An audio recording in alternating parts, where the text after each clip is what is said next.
نہ حضور پر درود رد ہوتا ہے نہ حضور کا میلاد رد ہوتا ہے.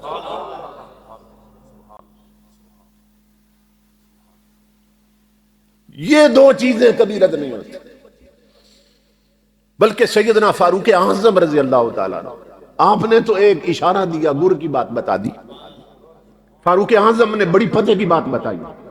آپ فرماتے ہیں کہ جو عمل رد ہو سکتے ہیں نا، ظن کے درجہ پہ ہو سکتا ہے قبول ہو جائیں، ہو سکتا ہے رد ہو جائیں.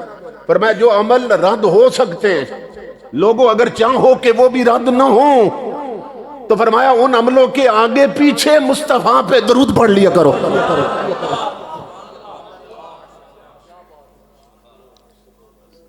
کیونکہ درود رد نہیں ہوتا، تو جو عمل درود کی سنگت میں اٹھتا ہے نا، وہ بھی رد نہیں ہوتا.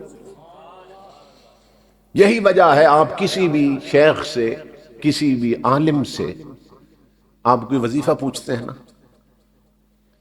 تو وہ آپ کو کوئی وظیفہ بتائے گا.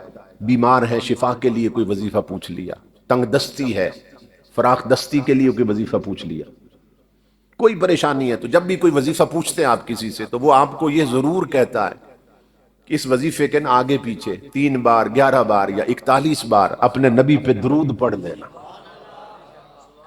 تو کیوں کہتا ہے کہ وظیفے کے ساتھ درود پڑھ لینا؟ کیوں کہتا ہے؟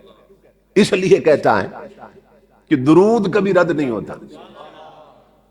تو جس کے آگے پیچھے درود ہوگا نا، وہ وظیفہ بھی کبھی رد نہیں ہوگا.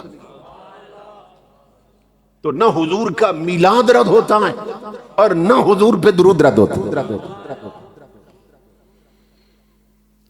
بلکہ بعض محققین نے لکھا اور بڑی فتح کی بات کی، آخری وقت ہوگا قیامت کے قرب کی گھڑیوں میں، اس وقت رزق حلال نہیں ہوگا. ظہر الفساد فی البر والبحر، فساد پھیل جائے گا، رزق حلال نہیں ہوگا، گوشت بنے ہوں گے رزق حرام سے، سجدے رد ہو جائیں گے.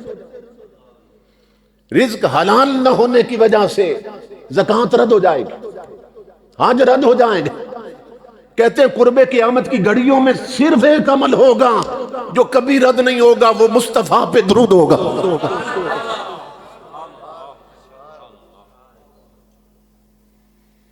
تو درود رد نہیں ہوتا اور حضور کا میلاد رد نہیں ہوتا.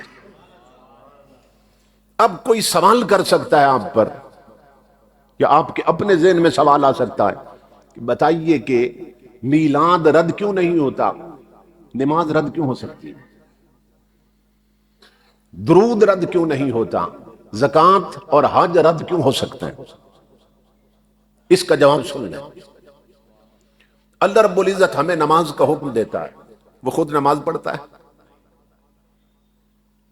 وہ ہمیں حج کا حکم دیتا ہے، وہ خود حج کرتا ہے.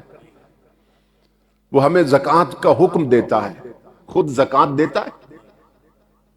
اور یہ بھی اس کا کرم ہے کہ وہ زکوٰۃ نہیں دیتا.